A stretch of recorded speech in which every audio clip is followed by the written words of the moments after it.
দান কৰিলে মই তাৰমানে এতিয়া মই এটা নতুন দায়িত্বৰ ল'বৰ কাৰণে আগবাঢ়ি গৈ আছোঁ আৰু মই ভাবোঁ যে বৰপেটা লোকসভা সমষ্টিত মই নিজে এগৰাকী প্ৰাৰ্থী। এতিয়া বৰপেটা লোকসভা সমষ্টিটো বঙাইগাঁও বিধানসভা সমষ্টিত 10 গুণ বেছি। গতিকে মই ডেফিনেটলি মোৰ কিছু দায়িত্ব বাঢ়িব, মোৰ দায়িত্ব বাঢ়িব, মোৰ কৰ্তব্য বাঢ়িব, কৰণীয় বাঢ়িব আৰু মই ভাবোঁ যে বঙাইগাঁও বিধানসভা সমষ্টিৰ বিধায়ক হিচাপে এজন জনপ্ৰতিনিধি হিচাপে মোৰ যি দায়িত্ব পালন কৰিছিলোঁ, মই বৰপেটা লোকসভা সমষ্টিৰ 10টা বিধানসভা সমষ্টিতো মই তেনেধৰণেই মোৰ দায়িত্ব পালন কৰিব পাৰিম, মোৰ কৰ্তব্যখিনি পালন কৰিবৰ কাৰণে মই সক্ষম হ'ম আৰু মই এই ক্ষেত্ৰত ৰাইজক সেৱা আগবঢ়াব পাৰিম আৰু ৰাইজে মই ভাবোঁ বৰপেটা বিধানসভা সমষ্টিৰ বঙাইগাঁও বিধানসভা সমষ্টিৰ ক্ষেত্ৰত যেনেধৰণে ৰাইজে মোক সহযোগ কৰিছিল, মই বৰপেটা লোকসভা সমষ্টিবাসী ৰাইজেও একেধৰণে মোক সহযোগ কৰিব বুলি মোৰ আশা আছে। মই আশা কৰিছোঁ আৰু তেওঁলোকে মোক নিশ্চয় ভোটাৰ ৰাইজলৈকে মোক সহযোগ কৰিবৰ কাৰণে আগবাঢ়ি আহিব। বঙাইগাঁওবাসীয়ে আপোনালোকৰ বহুত আশা কৰে।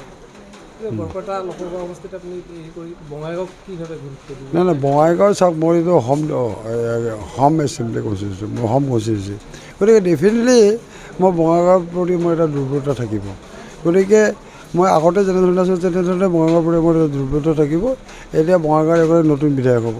সেই বঙাইগাঁৱৰ নতুন বিধায়কগৰাকী 3 মাহ পিছত 4 মাহ পিছত যেতিয়া নতুন বিধায়কগৰাকী নিৰ্বাচিত হ'ব, সেই বিধায়কগৰাকীক মোৰ দায়িত্ব যেনেধৰণে মই পালন কৰিছোঁ, সেই একেধৰণে সেই বিধায়কগৰাকীকো দায়িত্ব পালন কৰি আগবঢ়াই লৈ যোৱাৰ ক্ষেত্ৰত মই ডেফিনেটলি মই সৰ্বতোপ্ৰকাৰে চেষ্টা চলাম। যোৱা একটা মাহ আপুনি বঙাইগাঁও তথা বৰপেটা লোকসভা সমষ্টিৰ বিভিন্ন জেগা ঘূৰিলে, কি সমস্যা আপোনাক চকুত পৰিলে? নাই চাওক, বৰপেটা লোকসভা সমষ্টিত 10টা বিধানসভা সমষ্টি আছে। 10টা বিধানসভা সমষ্টিতে যদি আমি চাওঁ, প্ৰতিটো বিধানসভা সমষ্টিতে বানপানী আৰু গৰাখহনীয়া সমস্যা আছে।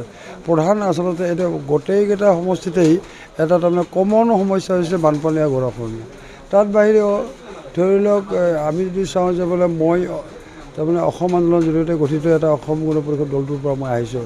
ৰাইজে আশা কৰি দিছিল যে বোলে অসম গণ পৰিষদ দল হওক, এটা আঞ্চলিক দল হওক আৰু আঞ্চলিক দলটোৱে তাৰমানে অসমৰ উন্নয়ন কৰক আৰু অসম গণ পৰিষদ সদৌ অসম ছাত্ৰ সন্থাই আৰু গণসংগ্ৰাম পৰিষদৰ লগত ভাৰত চৰকাৰৰ যি চুক্তি স্বাক্ষৰ হৈছে, সেই চুক্তিখন যাতে 100% 100% যাতে ৰূপায়ণ হয়, এই লক্ষ্য ৰাখি, এই স্বাৰ্থ ৰাখিয়ে, এই দৃষ্টি ৰাখিয়ে অসম গণ পৰিষদ দল জন্ম হৈছিল।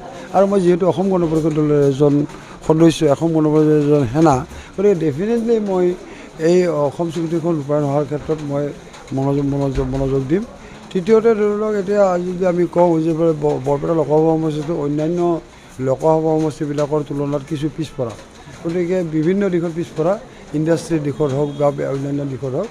গতিকে এইবিলাক কেনেধৰণে তাৰমানে অন্যান্য সমষ্টিবিলাকৰ লগত ফেৰ মাৰিব পৰা আগবাঢ়ি লৈ যাব পৰা, এই ক্ষেত্ৰত মই নিশ্চিতভাৱে চিন্তা চৰ্চা কৰিম। এজ ফৰ এক্সাম্পল যে আজি বৰপেটাবাসী ৰাইজে তেওঁলোকৰ এটা সমস্যাৰ কথা তেওঁলোকে কৈ আছে। তেওঁলোকে কেন্দ্ৰতো তেওঁলোকে তাৰমানে ৰেলৱে মন্ত্ৰালয়ৰ লগতো তেওঁলোকে যোগাযোগ কৰিছে যে তেওঁলোকক তাৰমানে বৰপেটাক ৰেলেৰে সংযোগ কৰিব লাগে, ৰেল লাইনেৰে সংযোগ কৰিব লাগে আৰু তেওঁলোকে দাবী উত্থাপন কৰিছে। এইটো জৰীপো কিছু হৈছে, কিছু আগবাঢ়িছে।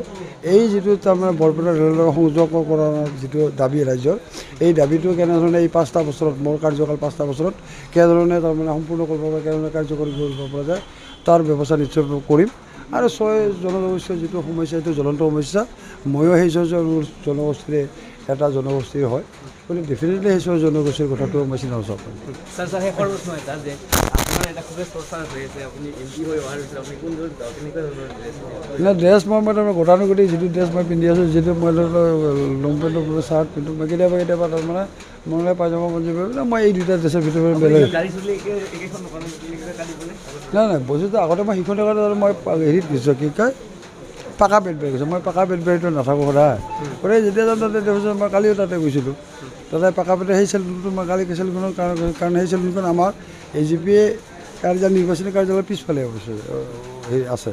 গতিকে মই তেনেধৰণে মই আগতে ধৰি লওক সুভাষত তাতে আমাৰ চেলুনত চলি গৈছোঁ, ইয়াতে চেলুন চলি গৈছোঁ। মই আগতে আগে পিছত য'ত চেলুনত চলি গৈছোঁ, বিধায়ক হোৱা কাৰ্যকালত য'ত চেলুন, মই শিক্ষক হৈ থকা কালত য'ত চেলুন চুলি কাটিছিলোঁ, সেই একেধৰণে শিক্ষক হৈ থকা কালত য'ত চুলি কাটিছিলোঁ, বিধায়ক হোৱাৰ কালতো তাতে চুলি কাটিছিলোঁ।